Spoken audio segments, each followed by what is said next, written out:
is our Roo Silhouette design. It's actually become one of our more iconic designs, I suppose, over the years. Trying to think of the first time it was conceived was probably over 30 years ago. The Furniture Association was looking for an unusual rocking chair design to feature in some advertising for their upcoming furniture fair. And I kind of did a rough sketch of an idea and a concept, and I was a pretty ordinary drawer, so my young apprentice, Matt Hamill at the time, was an excellent drawer. And he did quite a groovy sketch of my idea, and so he interpreted it.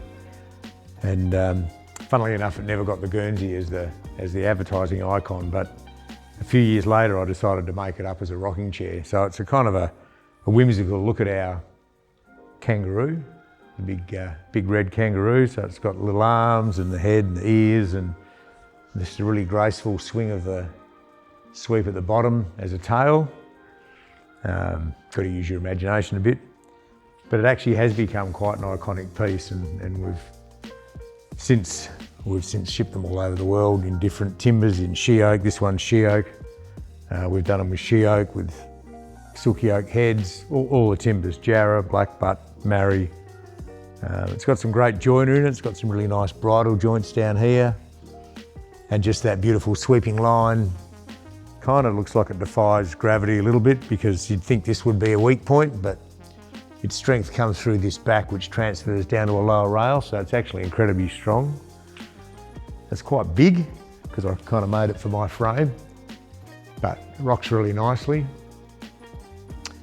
You know, ladies have bought them as feeding chairs for their babies, and they've gone to New York, to Switzerland, France, pretty much all over the globe.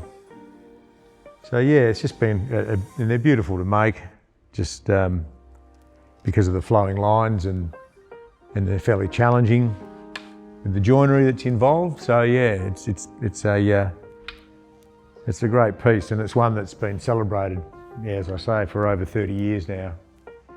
And even though the design's, I guess, old for us, people don't seem to find it old. They walk in and go, oh wow, that's different. So yeah, so it's nice to have a design that's got longevity like that, probably because of it's fairly simple really in a lot of ways. So yeah, we always pick out a nice feature piece for the head. This one's got beautiful Sheoak head with the medullary rays coming through the back, and then the nice leather pad for the head. And again, trying to get all these grains to work together so it just flows around nicely.